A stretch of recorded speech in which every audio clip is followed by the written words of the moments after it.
네, 안녕하십니까, 여러분. 오늘은 시스템 분석 및 설계 이제 9장을 배우도록 하겠습니다.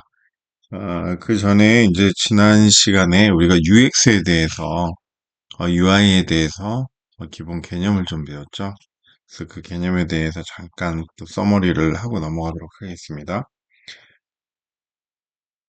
실질적으로 이제 UI는 UX에 어떤 포함된 특징이라고 볼 수 있고요. UI는 그냥 유저 인터페이스로서 화면에 보이는 것만을 나타내는 것이라고 이야기했습니다. 그렇지만 UX는 뭐라고 했죠? UX는 유저 익스피리언스로 어떤 감성적인 측면이 포함이 돼서 이 보이는 것뿐만 아니라 뭐 브랜드, 사용성 등등의 모든 것들을 다 포함하여 나타내는 어떤 특징이라고 하였습니다. 그래서 이러한 것들이 발전하게 된 기본적인 이유는 이제 패러다임의 변화가 있었다라는 부분이죠.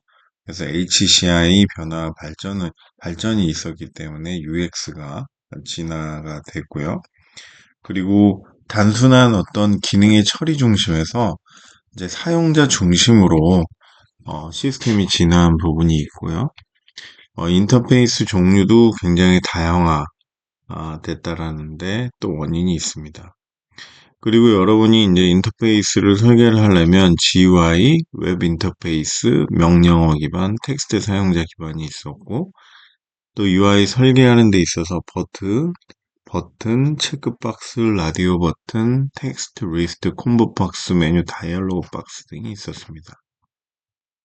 그래서 뭐 좋은 UI는 비저빌리티, 가시성이 좋아야 되고, 어떤 피드백, 계속 어느 단계를 진행하고 있다라는 걸 보여주는 그런 상태 표시가 중요하고요. 또 전체적으로 비주얼적으로 좀 깔끔하고 인지하기 쉽게 만들어주는 것이 이제 좋다고 이야기했습니다. 그래서 UX라는 것들이 이런 전반적인 것들을 어, 고려한 경험을 기반으로 한 사용자 중심의 설계를 의미하는 거고요. 결국 이러한 기반이 고객을 매료시키고 가치를 높이기 위한 어떤 접근법이라고 이야기했습니다. 그래서 UX 디자인이라는 거는 결국 제품이나 서비스에서 어떤 인터액션을 잘 조정하는 기술이라고 했고요. 그리고 쿼드로버전스라는 개념에 대해서 또 설명했죠. 하드웨어, 소프트웨어, 인프라 플랫폼 서비스. 이 쿼드로버전스를 제일 잘하고 있는 회사가 애플이라고 이야기했었습니다. 그리고 UX 디자인의 이제 5가지 요소를 이야기하면 물리적, 인지적, 문화적, 사회적, 감성적인 측면을 잘 고려한 사용자의 경험이 상당히 중요한 요소로서 어, 반영이 되어야 된다라는 부분을 설명드렸습니다. 자, 그러면 이제 9장에서는 파일 및 데이터베이스 설계에 관련된 부분을 이제 배우도록 하겠습니다. 그래서 9장에서 언급될 내용들은 이제 파일에 대한 개념, 그 다음에 파일의 종류, 파일의 설계, 그리고 데이터베이스의 개념, RDBMS, Relation Database Management Based Management System이라고 하는데요. 이런 개념, 그 다음에 데이터베이스의 설계에 대한 개념을 개략적으로 여러분이 공부를 하게 되겠습니다. 기본적으로 여기서 이제 파일이라는 개념이 나오는데요. 여러분이 생각하는 그런 파일, 그냥 컴퓨터에서 어떤 파일로 저장한다라는 그 파일입니다. 그렇지만 그 파일이 단순하게 어떤 저장되는 것이 아니라 어떤 특별한 어떤 구조를 가지고 이제 저장이 되게 되어 있습니다. 그래서 그 구조를 여러분이 어느 정도 이해를 해야지 좀 더 좋은 소프트웨어를 또 구현할 수 있기 때문에 그런 파일에 대한 그런 디테일한 이해를 할 수 있게 하는 파트라고 보시면 될 것 같습니다. 자, 일단 이제 데이터와 네트워크. 라는 용어가 나왔고요. 여러분이 기본적으로 네트워크를 통해서 어떤 데이터들이 통합되고 공유된다라는 부분을 좀 이해하실 수 있을 겁니다. 전통적으로는 일반적으로 프로그래밍을 하는 데 있어서 뭐 어떤 프린팅, 외부로 어떤 출력을 하는 데 있어서 데이터를 저장하는 데 있어서 각각 독립적인 시스템이 이러한 부분을 관할해 왔습니다. 그래서 여러분이 어떤 데이터를 옮길 필요가 있을 때 어떤 저장 장치를 통해서 이동을 시키고 저장 장치를 통해서 또 주기도 하고 하는 약간 개별적이고 각각 독립적으로 분산되어 있는 특성을 가지고 있는 구조였다면 현재는 네트워킹을 통해서 이제 통합을 하고 공유하는 즉 이러한 것들의 최근 트렌드는 이제 클라우드라는 개념이 이제 적용되는 것과 마찬가지로 볼 수가 있는데요. 어떤 중요한 어떤 시스템에 터미널들이 달리고, 그 다음에 인터넷을 통해서 또 다른 시스템에 연결되는 구조를 가지고 있죠. 그래서 어떤 특정 시스템에 뭐 프로그램을 하고, 출력 장치가 붙어 있고, 데이터 저장 장치가 붙어 있어서, 다양한 경로를 통해서 이러한 프로그래밍을 할 수가 있고, 출력도 할 수 있고, 데이터를 저장하고 읽을 수 있는 구조를 가지게 됐습니다. 그래서 결국은 이전에는 데이터의 개별 관리, 개별 파일 기반으로서 처리를 했다면, 현재는 저장 장치 용량이 굉장히 기하급수적으로 증가하였고, 또 빅데이터 시대를 맞아서 이러한 저장 장치 기술이 상당히 빠르게 발전하였고요. 또 네트워크 기술이 지금 굉장히 발달했죠. 뭐 유무선 기반으로 봤을 때 지금 무선 같은 경우는 5G 시대에 살고 있지만 6G로 진화를 하고 있고 그에 따라서 또 유선 네트워크가 퍼포먼스를 높이기 위해서 굉장히 빠른 속도로 동작할 수 있도록 발전되고 있습니다. 또한 여러 가지 빅데이터화가 되면서 이런 데이터를 읽고 쓸 수 있는 어떤 특정한 데이터베이스 기반으로서 시스템이 구성되는 것을 여러분이 잘 알고 있고요. 이런 것들은 결국은 네트워킹이 가능함으로써 생기게 된 어떤 통합적인 시스템이라고 말할 수가 있습니다. 자, 그래서 이러한 시스템의 구성의 형태로 현대에는 되어 있다라는 것을 생각을 할 수가 있고, 과거는 단순히 독립적이라고 이제 할 수가 있습니다. 시스템 자체가. 그래서 과거에 주로 나왔던 개념이긴 하지만, 어, 네트워킹 시스템에도 뭐 파일을 접근하고 사용을 하는 구조로 어, 되어 있죠. 그래서 이 파일이라는 것이 뭔지에 대해서 좀 더 구체적으로 이제 살펴보면 파일은 파일과 파일이 있습니다. 그래서 첫 번째 FILE 파일은 동일 목적을 위한 레코드의 집합이라고 합니다. 자, 여러분이 레코드라는 말이 나왔는데요. 좀 이따 좀 더 자세히 설명을 하고요. 레코드라는 거는 어떤 주소라고 생각을 하시면 됩니다. 주소. 그 다음에 파일은 PILE는 조직화되지 아니한 데이터의 집합입니다. 즉 FILE는 뭔가 목적을 가지고 정확히 분류된 특성을 가진다고 볼 수 있고 PILE, 파일은 그냥 러 데이터구나라는 것을 여러분이 좀 감을 잡으실 수 있을 것 같아요. 자, 그래서 데이터라는 개념을 일단 좀 설명을 드리면 현실 세계의 사물, 사상, 개념 등을 자, 데이터라는 것은 현실 세계의 사물이나 사상, 개념 등을 관찰하고 측정해서 컴퓨터 처리에 적합한 숫자나 기호 등을 표시하는 것이 데이터라고 이제 얘기할 수 있죠. 그럼 파일에 대한 정의는 뭐냐면 동일 목적으로 사용될 조직화된 데이터의 집합으로 정의할 수 있습니다. 즉, 컴퓨터 처리에 적합한 숫자나 기호를 조직화시켜서 만든 그러한 형태의 데이터 집합이 파일입니다. 그러니까 어떤 형태로 만든 거죠. 표준화를 시켜서.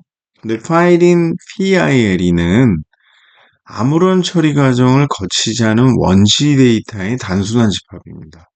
진짜 러 데이터죠. 그래서 어, 파일은 분류나 추출 등과 같은 단순한 과정을 거치면 비로소 파일인 파일이 되게 됩니다. 그래서 결국은 파일로 만들어서 어, 기본적으로 어떤 하드디스크나 저장 장치에 저장을 하는 구조를 가지게 되는 것이라고 이해하시면 될 것 같습니다.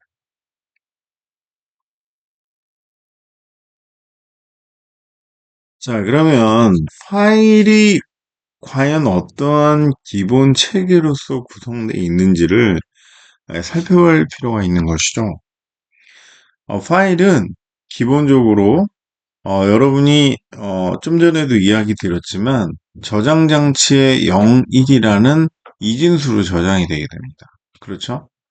그 파일을 여러분이 예를 들어서 사진 파일도 다 저장 장치의 0과 1의 조합으로 저장이 됩니다. 그러면 단순히 그게 0과 1로 저장되는 것이 아니라 중간중간에 어떤 단계가 있습니다. 그래서 파일이라는 거는 레코드라는 것이 있고 필드라는 것이 있고 문자 수 기호가 0과 1로 변형이 돼서 실질적으로 파일의 기본 체계가 완성이 됩니다. 자, 그래서 그걸 한번 자세히 볼까요? 그래서 파일을 이루는 기본 구성 단위를 우리가 레코드라고 합니다. 레코드는 다시 특정 사물의 어떠한 특성을 나타내는 논리적 단위인 필드로 구성이 되고요. 즉, 이게 항목의 집합이고요. 각 필드들은 문자, 숫자, 기호의 조합으로 구성되고요. 즉, 어, 마지막으로는 0과 1, 이준수의 조합으로 표현이 되는 것입니다. 그래서 볼까요, 여러분? 어떤 파일이 있으면은요, 기본적으로 어떤 이게 뭐예요? C 언어에서 스트럭트 구문입니다. 어떤 파일의 어떤 형태라고 볼 수가 있는 거죠. 그러면 파일의 기본 단위를 구성하고 있는 레코드가 이 각각에 해당하는 겁니다. 그죠? 그래서 레코드가 하나, 둘, 셋, 넷, 뭐 이렇게 있을 수가 있는 거고요. 자, 필드는 뭐냐면 레코드를 구성하는 각각의 뭐예요? 항목이죠. 여기 예를 들어서 이름, 주소, 어떤 숫자, 그 다음에 뭐 또 다른 숫자, 그 다음에 전화번호. 자, 그러면 이게 여러분 저장 장치로 실질적으로 저장일 때 홍길동이라는 거는 아스키 코드잖아요. 그러면 한글 코드잖아요. 그럼 이게 UTF-8이나 이런 코드가 변환이 돼서 0, 1의 조합으로 표현될 수 있는 겁니다. 그래서 그러한 값들이 결국은 어디에 저장돼요? 저장 장치에 저장이 되는 거죠. 그럴 때 비로소 하나의 전체적인 파일의 틀이 형성이 되는 거예요. 그래서 파일의 기본 체계는 굉장히 중요합니다. 레코드, 필드, 문자 숫자 기호, 01 이진수 형태로 저장이 된다라고 이해하시면 될 것 같습니다.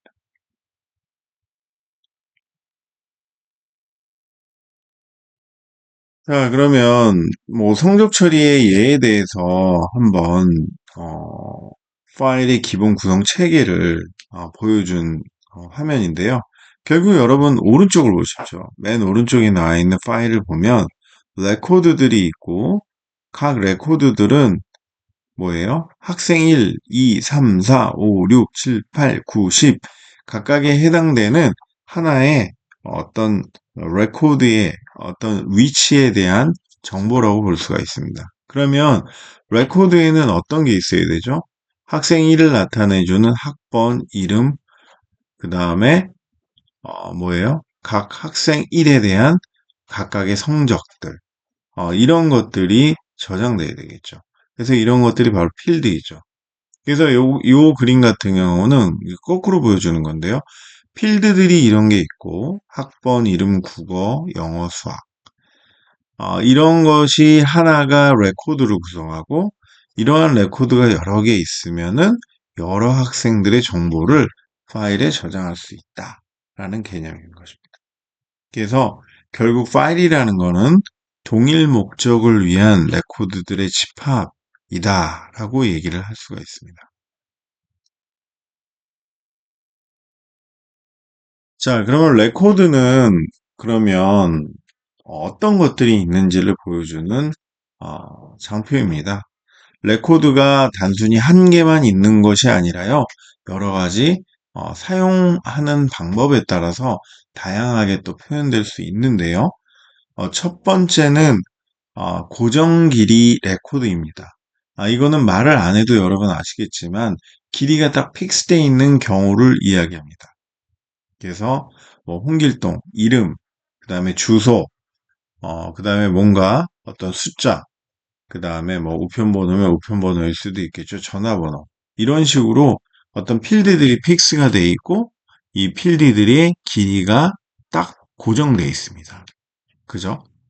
자, 그 다음에 가변 길이 레코드입니다. 여러분이 아시겠지만 꼭 고정 길이 데이터만 있는 경우는 없습니다. 그래서 데이터들이 각각 변할 수 있는 특징을 가지고 있기 때문에요. 즉 변할 수 있다라는 게 그 데이터의 어떤 필드 값들이 어, 세 자리가 아니라 네 자리, 다섯 자리인 경우도 있을 수가 있어요. 그러면 각각의 어떤 레코드에 따라서 필드 값이 달라지기 때문에 레코드의 사이즈가 달라질 수 있고 그러한 형태를 나타내는 것이 가변 길이 레코드입니다. 그래서 첫 번째를 보시면 첫 번째 장표를 첫 번째 위에 요 그 레코드를 보시면 좀 짧고 두 번째 레코드를 보면 좀 길죠. 그래서 이런 식으로 길이가 차이가 나는 것을 보여주는 것이 가변 길이 레코드라고 말할 수 있습니다. 자, 그 다음에 또 헤더와 상세 레코드 형태로 나와 있는 데이터의 타입도 있습니다. 그래서 보시면은 어떤 기본적인 헤더 정보, 헤더 정보라는 것은 뭐예요? 뭐 00일일 때 뭐 이름하고 주소만 딱 헤더로서 사용을 하고 그 다음에 밑에 D라고 시작하는 거는 좀 세부적인 레코드의 형태로 보여주는 데이터를 설명해주는 어떤 기록 방식이라고 보시면 될 것 같아요. 그래서 첫 번째 줄은 헤더는 이름하고 주소만 나와 있고 상세 레코드, 그 다음엔 D라고 해서 데이터로 표현을 한 것 같은데요. D로 해서 뭐 어떤 과목 이름, 그 다음에 뭐 이거는 이제 학수 번호일 수 있겠죠. 23,000, 뭐 45,000, 그리고 뭐 이러한 책에 대해서 책 번호겠네요.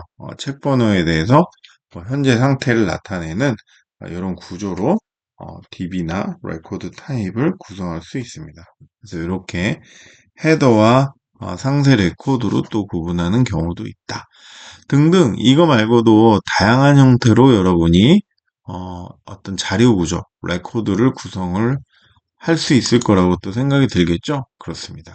예, 다양하게 여러분이 이러한 형태를 만들어서 또 사용을 할 수가 있습니다.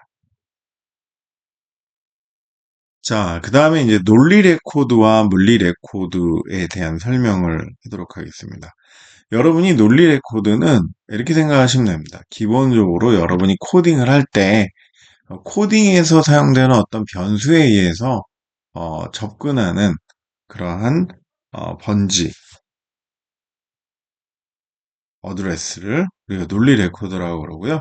물리 레코드는 실질적으로 저장 장치에 저장될 때 찾아가는 그러한 번지를 얘기하는 겁니다.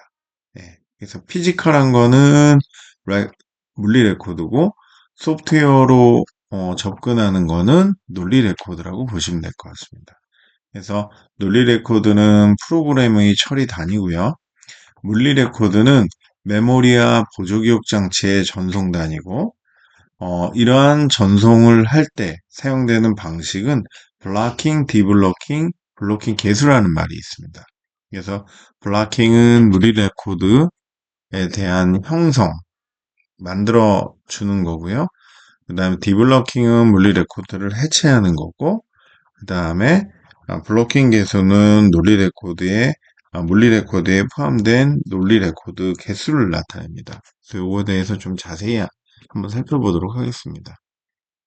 일단 논리 레코드는 결국은 사용자 프로그램으로 여러분이 접근하는 레코드 단위이기 때문에 물리 레코드하고는 확실히 차이가 있습니다. 물리 레코드는 메모리와 보조기억 장치 사이에서 이루어지는 데이터의 전송 단위라고 얘기를 하고요.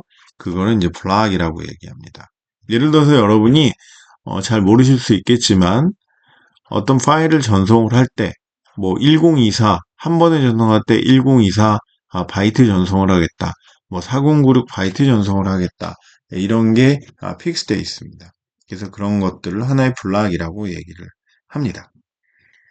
그래서 결국은 보조기억 장치 파일은 블록 단위로 메모리에서 읽혀지고 쓰여진다라는 걸 알 수 있고요.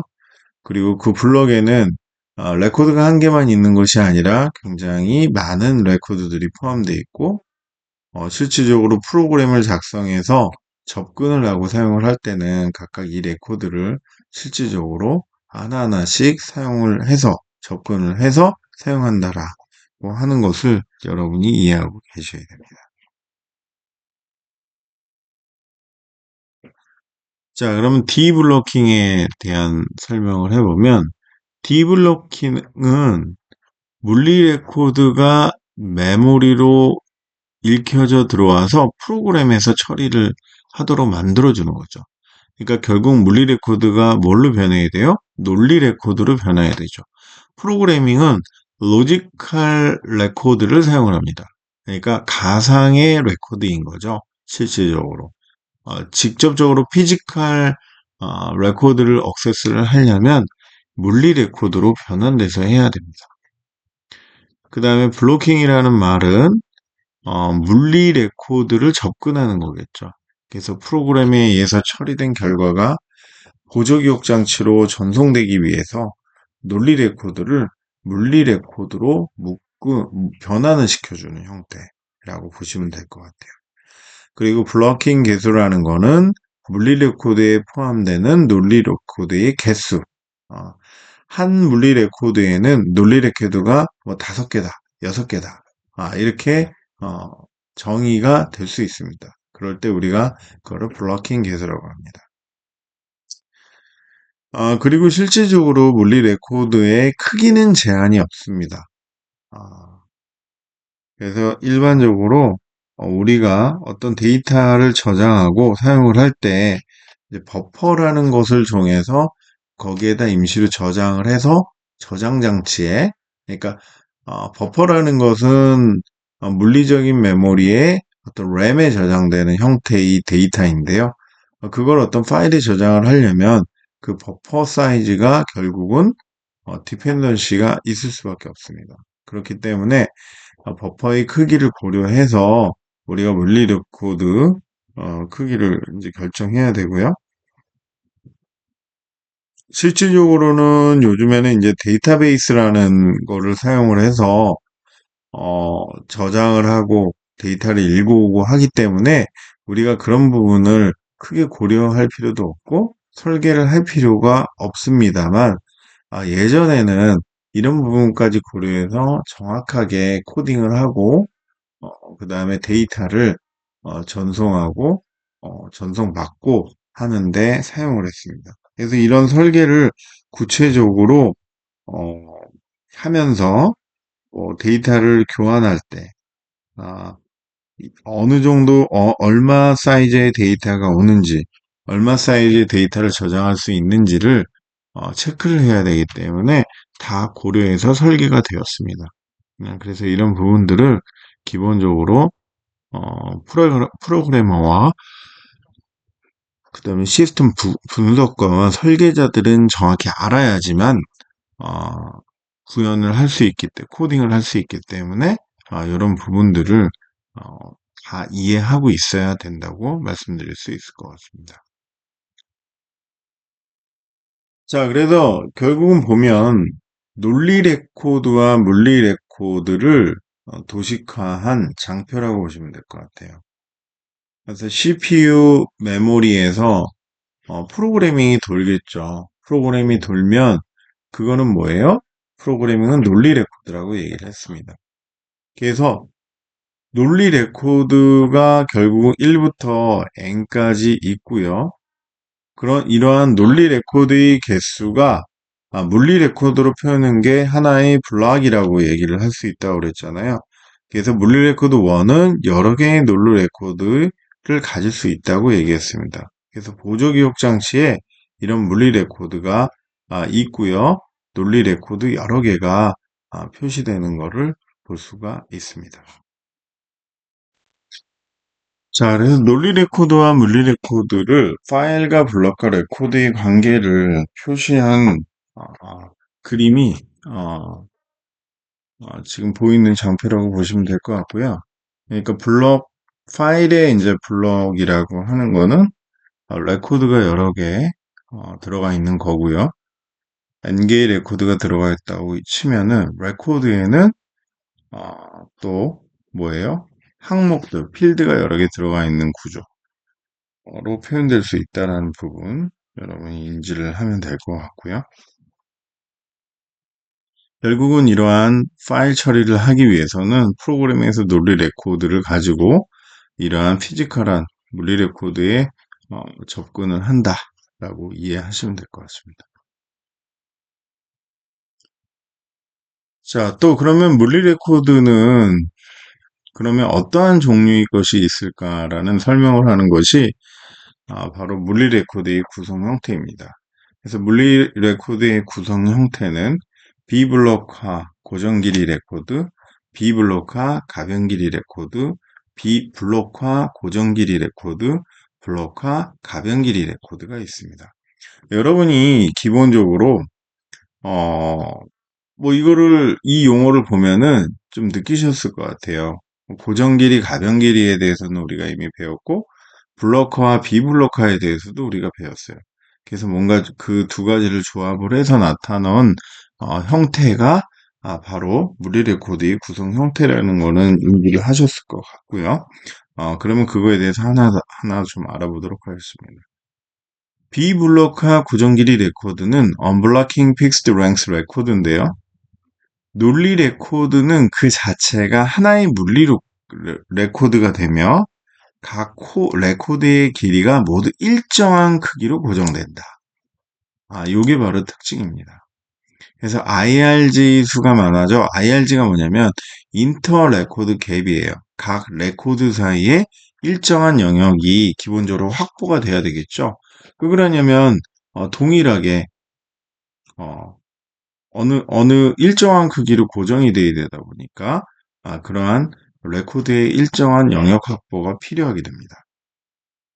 그래서 IRG 수, 즉 이 그림에서 보는 것처럼 IRG가 있고 레코드 1, IRG가 있고 레코드 2, IRG가 있고 레코드 3가 있고 이런 식의 어떤 구성을 가지게 돼야 된다는 겁니다.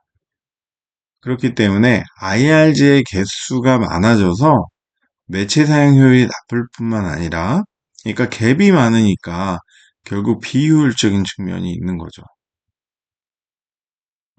그래서 매체 사용 효율이 낮을 뿐 아니라 리드라이트 횟수가 많아져서 처리 속도가 떨어지는 단점이 있는 반면 프로그래밍이 쉽다는 장점이 있죠. 즉, 이 특정 지점의 데이터만 읽으면 프로그래밍을 할 수 있기 때문에 복잡하게 생각할 필요도 없는 거죠. 그리고 가변 길이가 아니고 고정 길이이기 때문에 프로그램이 당연히 쉬워질 수밖에 없습니다. 네. 그렇게 이해하시면 될 것 같아요. 자, 그 다음에 비블럭 과 가변 길이 레코드입니다. 가변 길이 레코드라는 거는 비블로커의 특성을 가지면서 레코드가 변화한다고 보시면 될 것 같아요. 그래서 이 그림을 보시면 어떻습니까? 레코드 길이라는 어떤 값이 들어가 있죠. 결국 이것이 의미하는 것은 뭐냐면 이 레코드의 사이즈가 얼마인지를 표현해 주는 거겠죠. 그래서 논리 레코드 그 자체가 하나의 물리 레코드예요. 똑같죠? 즉 블락이 되고 각 레코드의 크기는 일정하지 않다. 네. 블록 가변 길이 레코드와 똑같지만 어, 블록이 뭐예요? 레코드가 일정하지 않은 특징이 있는 거죠. 따라서 파일 처리를 위해서는 한 블록이나 한 개의 레코드 크기가 얼마인지를 알아야 되기 때문에 이 레코드 길이라는 부분이 저장돼 있을 수밖에 없는 거고요. 근데 이 데이터를 읽어서 레코드를 읽어서 레코드 길이를 읽어서 이 레코드만 딱 사이즈만 딱 읽어가지고 사용을 하면 되는 거죠. 그래서 이렇게 사용하는 경우 약간의 효율성이 증가하겠죠. 그렇죠? 사이즈를 조정해서 사용할 수 있기 때문에 사용 효율은 증가하지만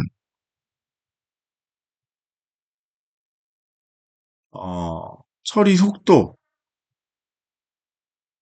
또 기본적으로 어, 굉장히 빨라지진 않죠. 사이즈가 다 다르기 때문에 실질적으로 어떤 거는 빠르고 어떤 거는 늦고 일관성이 없는 특징을 가지게 됩니다. 그러다 보니까 여러분이 프로그래밍을 이걸 하려면 이 레코드 길이를 읽어서 그 길이만큼 값을 읽어서 처리를 해야 되니까 아무래도 프로그래밍이 그렇게 심플하지는 않습니다. 네, 그래서 좀 어렵다는 얘기죠. 그래서 이 구조는 실질적으로 현재 잘 사용되고 있는 구조는 아니라고 여러분이 생각하시면 될 것 같습니다. 자, 그다음 블락화 고정 길이 레코드입니다. 예. 블락화 고정 길이 레코드인 경우는 한번 보실까요? IBG. 각 블록 사이에 일정한 영역이 있어야 되겠죠? 왜냐면 어쨌든 블락이 블록화돼 있다 하더라도 어떤 실질적인 데이터의 시작과 끝을 나타내주는 어떤 중간에 버퍼라는 것이 존재를 해야 돼요. 그래서 IBG라는 것이 있고 보면은 레코드가 1부터 N까지 저장되어 있는 것을 볼 수가 있습니다. 그래서 결국은 요거는 물리 레코드 블락이겠죠. 그래서 여러 개의 고정 길이의 논리 레코드를 하나로 묶어서 하나의 물리 레코드를 형성한다. 그죠? 어, 고정 길이 논리 레코드 여러 개를 하나의 물리 레코드로 만들 수 있잖아요. 그렇기 때문에 블록의 키가 항상 일정한 구조를 가지게 돼요. 그렇죠? 따라서 파일 처리에 불필요한 정보인 블락이나 레코드의 크기를 프로그램에서 일괄 지정해서 줄 수 있기 때문에 파일 자체에 그 값을 기록하지는 않는 특징이 있어요. 그래서 이 구조를 보면 어때요? 사용하는데 굉장히 데이터를 한꺼번에 읽고 오기 되게 쉽겠죠. 그래서 매체 사용 효율이 좋고요. 처리 속도뿐만 아니라 프로그램도 굉장히 쉽겠죠. 예, 사이즈가 딱 정해져 있고 픽스되어 있고 이 블락만 딱 읽어오면 어떤 논리 레코드의 정보들을 쉽게 이용을 해서 물리 레코드를 액세스할 수 있기 때문에 굉장히 빠르게 사용할 수 있는 구조라는 것입니다. 자, 블록화 가변 길이 레코드를 볼 때는 여기 한번 볼까요? 가변 길이니까 결국 각각의 레코드의 어떤 길이, 블럭의 길이에 따라 레코드의 길이들을 앞에 써줘야 되겠죠. 굉장히 이 레코드 데이터를 읽으려면 이것들을 읽어서 사이즈를 읽어서 정확하게 읽어야 되는 번거로움이 존재하고 시간이 상대적으로 또 많이 걸리겠죠. 그렇지만 블럭은 딱 고정이 돼 있는 특징이 있어요. 자, 그래서 블럭에 포함되는 레코드의 길이가 각각이죠. 이 레코드가 다르잖아요. 그래서 레코드 길이뿐만 아니라 블럭의 길이도 서로도 다를 수 있는 특징이 있어요. 블록마다 조금 다를 수도 있겠죠. 따라서 파일 처리에 필요한 정보인 블럭과 레코드 길이를 매 레코드와 매 블록 앞에 기록해 줘야 된다. 블록 길이와 뭐예요? 레코드 길이를 항상 적어줘서 정확한 데이터를 사이즈를 액세스할 수 있도록 해줘야 된다는 거죠. 그래서 결국은 사용 매체의 효율성이 높고 처리 속도가 빠르다는 장점은 있지만 블록화되어 있기 때문에 프로그램을 하기가 너무 어려워요. 프로그램을 하려면 다른 것보다 블록 읽어서 레코드 길이 읽어서 레코드 1 사용하고 레코드 길이 2 읽어서 레코드 2 사용하고 이런 식으로 계속 처리를 해야 된다는 문제점이 있습니다. 그래서 우리가 이렇게 물리 레코드를 구성하는 네 가지 형태에 대해서 살펴보았는데요. 요거를 서머리 해보면 이 장표와 같습니다. 비블록화 고정 길이, 비블록화 가변 길이, 블록화 고정 길이, 블록화 가변 길이. 그래서 매체 사용 효율은 비블록화는 낮고 그럴 수밖에 없죠. 블록화는 높을 수밖에 없고요. 처리 속도도 블록화가 훨씬 빠르고 그 다음에 프로그램 작성은 가변 길이가 이제 어려운 거죠. 예, 고정 길이는 쉬운 거고요. 그래서 이런 특징을 가지고 있습니다.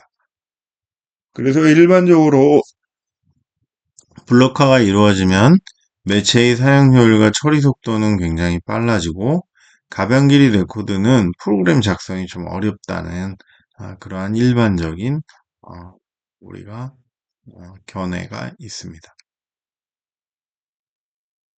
자, 그러면 다음은 이제 파일의 종류에 대해서 우리 한번 설명해 볼까요? 파일의 종류는 내용에 따라서 데이터 파일, 프로그램 파일, 작업 파일이 있고 저장 매체에 따라서 디스크 파일, 테이프, 카드, 종이 파일이 있습니다. 그리고 편성법에 따라서 순차 파일, 색인 파일, 임의 파일, 리스트 파일이 있어요. 각각에 대해서 좀 살펴보도록 하겠습니다.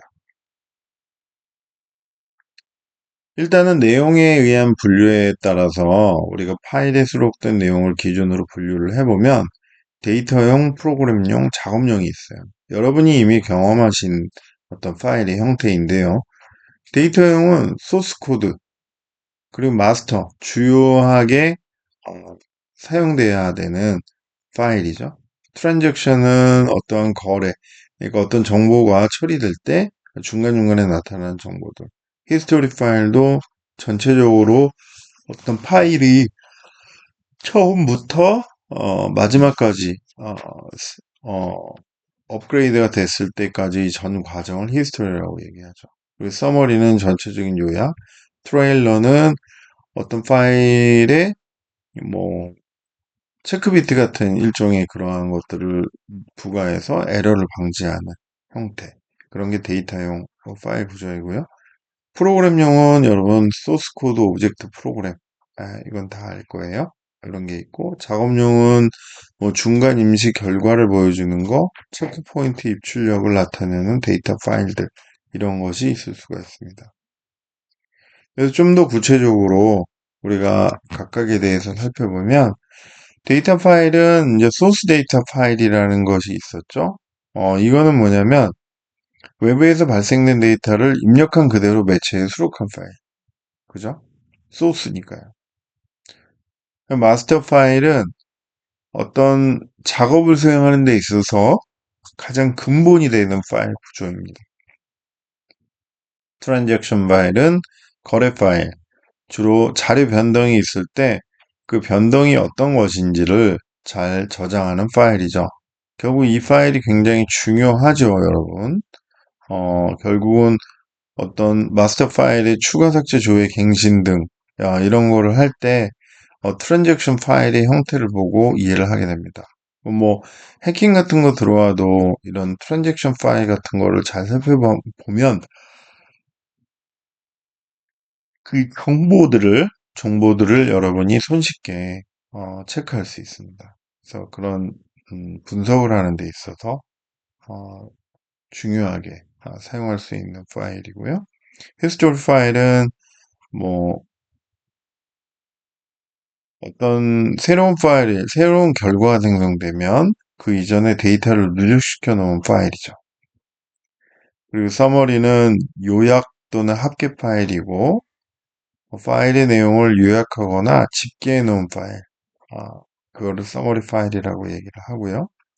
트레일러 파일은 우리가 항상 사용되는 항목들을 수록한 파일을 원파일이라 하고, 필요에 따라 임의적으로 사용되는 항목들을 수록한 파일을 트레일러 파일, 후미 파일, 뒷급 파일이라고 합니다. 그래서 결국은 원래 파일이 좀 문제가 있으면은 어 그거를 보완할 수 있는, 그죠? 보완할 수 있는 어떤 파일의 형태가 트레일러 파일이라고 보시면 됩니다. 그러니까 오류를 잡는 데 쓰거나 뭐 그런 데 사용할 수 있겠죠. 다음 이제 프로그램 파일을 우리가 한번 살펴볼게요. 프로그램 파일은 프로그램을 담고 있는 파일이에요. 그래서 소스 프로그램 파일, 원시 프로그램 자체를 수록하고 있는 파일이죠. 파이썬이면 PI, C면 CPP, C++이면 CPP 이런 식으로 저장되고 있는 파일이라고 보시면 되고요. 그 다음 오브젝트 파일은 여러분 컴파일을 하면 어, 기본적으로 컴퓨터가 이해할 수 있는 언어로 변환을 하기 위한 단계인 거죠. 그걸 우리가 오브젝트 파일이라고 얘기를 하고요. 어, 기본적으로 컴파일러에 의해 이진수 형태의 기계어로 번역된 프로그램.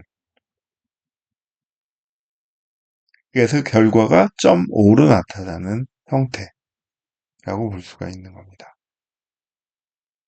그래서 이거를 우리가 목적 프로그램 파일 또는 실행할 수 있는 파일의 형태를 목적 프로그램 파일이라고 한다. 라고 이해하시면 될 것 같아요. 자, 그 다음에 이제 우리가 작업 파일. 작업 파일은 프로그램 처리 과정 중에 생성되는 임시 파일이죠. 그래서 중간 임시 파일, 체크 포인트 파일, 입출력 파일이 있고요.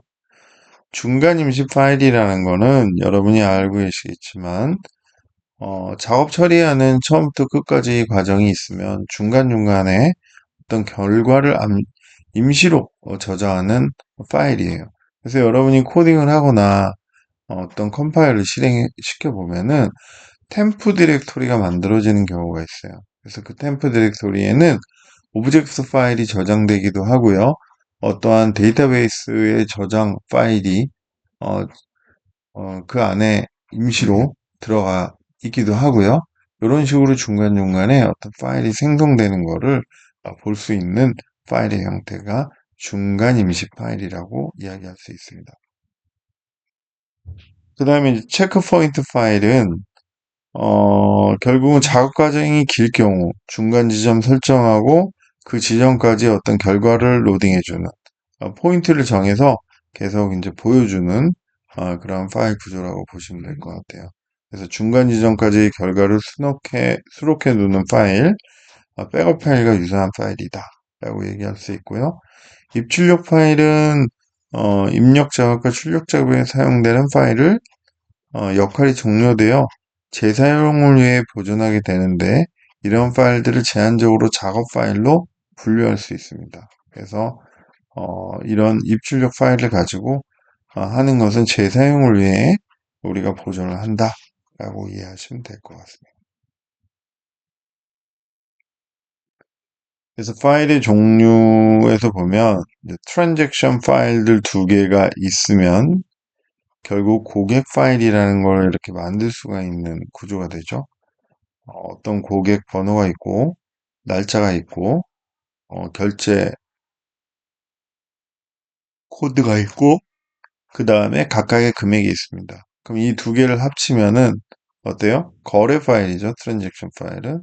그래서 이런 정보들을 가지고 있으면은 고객 파일로 이런 토탈 썸, 고객이 뭐예요? 결제한 금액이 얼마인지를 우리가 그 고객의 어, 이름을 이름과 그 사람이 사용된 금액 또는 사용을 했기 때문에 얼마의 잔고가 남아 있는지 확인할 수 있는 그러한 파일을 만들 수가 있죠. 그래서 은행에서 뭐 카드사에서 어떤 파일을 만든 구조라고 볼 수가 있습니다. 자, 그 다음에 우리가 이제 매체에 의한 분류를 또 할 수 있을 것 같아요. 매체는 기본적으로 좀 오래된 방식이긴 하지만 그래도 아직까지도 뭐 사용되고 있는 방식이긴 합니다. 뭐 자기 디스크, 자기 테이프는 현재 쓰는 곳이 있을지 잘 모르겠어요. 자기 디스크는 아직도 쓰죠. 자기 테이프 같은 경우는 아, 안 쓰는 사례가 더 많을 것 같습니다. 현재는 이런 것들을 다 DB 전환을 완료를 해서 우리가 자기 디스크나 하드 디스크, 나스 서버 같은 데 저장을 요즘은 많이 시키니까요. CD롬은 아직까지도 많이 파퓰러하게 사용을 하고 있습니다. 그래서 여러분이 매개체에 대해서 파일 분류를 해보면 자기 디스크는 뭐 실린더, 트랙, 섹터라는 어떤 물리적인 특성을 가진 공간에다가 데이터를 저장하게 됩니다. 그래서 이미 접근이 가능하고 대용량 저장이 가능하고요. 자기 테이프는 비기닝 오브 테이프, 테이프의 시작, 테이프의 끝, 뭐 바이트 퍼 인치당 바이트를 몇 개 저장하는지. 그래서 이런 것들은 순차 접근이나 보관용이 중간중간에 어떻게 들어가기보다는 처음부터 끝까지 처음부터 시퀀스하게 뭔가를 저장해야 되는 저장 장치 구조이고요. CD롬은 읽기 전용입니다. 한번 쓰면은 다시 지울 수도 없고 라이트를 하기도 불가능합니다. 그래서 읽기 전용이고요. 보관용입니다. 그래서 멀티미디어 자료 실에 굉장히 많이 쓰이고 있고요. 여러분이 뭐 도서관 같은 데 가면은 이 CD로 된 정보가 상당히 많습니다. 네, 그래서 이거는 아주 많이 사용하고 있고요. 각각에 대해서 좀 더 디테일하게 이제 설명을 해보면 자기 디스크에 대한 설명입니다. 자기 디스크는 기본적으로 물리적으로 우리가 억세스 암이라는 게 있고요. 트랙이라는 게 있고 실린더가 있고 섹터가 있습니다. 그래서 오른쪽 하단에 있는 그림을 보시면 암이라는 것은 여러 개의 층으로 구성된 실린더가 있고요. 그리고 암은 그 실린더의 어떤 특정 위치 4개가 있다면 1, 2, 3, 4겠죠? 그 중에 1번을 가니, 2번을 가니, 3번을 가니, 4번을 가니 데이터가 저장된 위치에 따라서 그 정보에 따라서 어, 그 실린더를 접속하게 되고요. 그리고 그 실린더 안에는 또 섹터로 나누어져서 실질적으로 데이터가 저장된 어떤 공간을 직접적으로 액세스하게 되는 구조를 가지고 있습니다. 그래서 액세스함은 자기 디스크의 데이터를 기록하거나 읽어내는 기구이고요.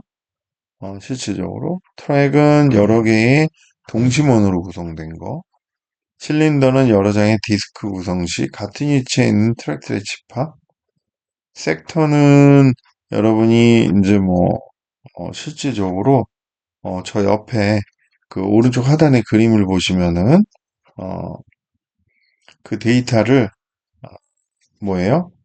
일부분 이렇게 저장할 수 있도록 만든 그러한 구조를 우리가 살펴볼 수 있습니다.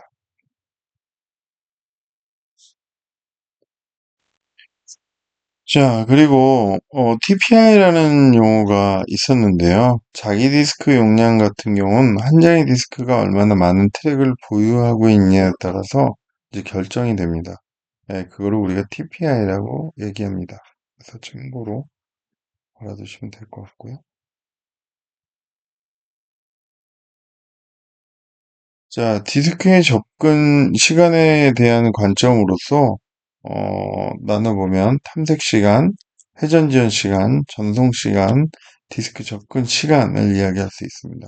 탐색 시간은 원하는 트랙에 찾아가서 특별한 섹터를 어, 찾아가는데 걸리는 시간, 그게 탐색 시간이고요. 회전 지연 시간은 원하는 섹터를 찾아가는데 걸리는 시간. 전송 시간은 데이터를 주고받는 데 걸리는 시간, 디스크 접근 시간은 결국 탐색 시간, 회전 지연 시간, 전송 시간, 요 세 개를 합친 결과가 되겠습니다. 그래서 결국은 데이터를 어, 읽을 때, 어, 총 읽을 때 걸리는 시간은 우리가 디스크 접근 시간, 플러스 데이터를 읽어오는 시간. 이렇게 표현할 수 있을 것 같습니다. 그리고 자기 테이프가 나와 있는데요. 이거는 이제 최근에는 별로 이제 더 이상은 안 쓰는 그러한 형태일 것 같습니다만 잠깐 설명드리면 비긴 오브 테이프, 테이프의 시작, 영역의 시작을 표시하기 위해 이렇게 뭐 은박지 표시 같은 거를 해놓습니다. 그래서 그거를 BOT라고 얘기하고요. EOT는 정보가 기록될 수 있는 맨 끝을 의미하죠. 이것도 마찬가지로 은박지나 하얀색으로 어떤 테이프로 만들어 놓기도 합니다. BPI는 마찬가지로 자기 테이프의 기록 밀도를 또 나타내는 정보라고 볼 수 있습니다. 즉 저장 용량에 관련된 부분이겠죠. 그래서 자기 테이프와 자기 디스크를 이제 비교한 장표인데요. 장점으로는 자기 테이프는 일괄 처리에서는 처리 시간이 좀 빠른 게 있고요. 장점은 자기 디스크는 임의 접근이 가능하죠. 즉, 자기 테이프는 앞에 테이프가 돌아야지 뒤에 거를 액세스할 수 있는데요. 자기 디스크는 실린더를 선택을 하면, 그죠? 1, 2, 3, 4가 있으면 중간중간을 찾아가서 데이터를 읽을 수 있는 특징이 있어요. 그리고 자기 테이프는 뭐 보관이 쉬운 또 특징이 있지만 자기 디스크는 굉장히 용량이 또 큽니다. 그래서 이런 특징을 가지고 있고요. 단점으로는 자기 테이프는 임의 접근이 불가능하죠. 그렇죠? 자기 디스크는 가능하지만 그리고 순차 편성만 가능한 특징이 있어요. 이게 단점입니다. 그리고 자기 디스크는 단점이 자기 파일 편성법에 따라 주소 계산을 해야 되니까 좀 데이터를 읽는데 시간이 좀 걸린다는 부분이 좀 단점입니다. 자, 그래서 우리가 자기 테이프와 자기 디스크에 대해서 좀 설명을 우리가 알아봤고요. 그다음에 CD롬으로 넘어가겠습니다. CD는 플라스틱 재질로 만들어지고요. 레이저 광선을 이용해서 정보를 수록합니다. 그래서 여러분이 CD를 보시면은 CD판을 보면은 CD 라이팅을 하기 전과 후를 살펴보면 뭔가 어떤 파란색의 어떤 선이 이렇게 써졌을 때 있는 것을 볼 수 있고요. 쓰기 전에는 그냥 반질반질하게 어, 선이 어떤 색깔이 보이지 않고 맨 처음에 은색으로 보이게 됩니다. 그리고 매체의 특성은 자기 디스크와 동일합니다. 즉 임의 접근이 가능하고 용량이 크고 그런 특징을 가지고 있습니다.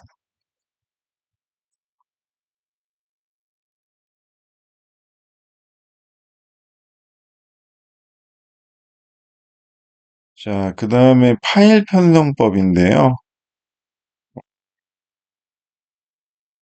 파일 편성법은 다음 시간에 하도록 하겠습니다. 요 정도 여러분이 어, 일단은 그 오늘 수업은 요걸로 마치고요. 다음 시간에 파일 편성법부터 수업을 하도록 하겠습니다. 네, 수고하셨습니다.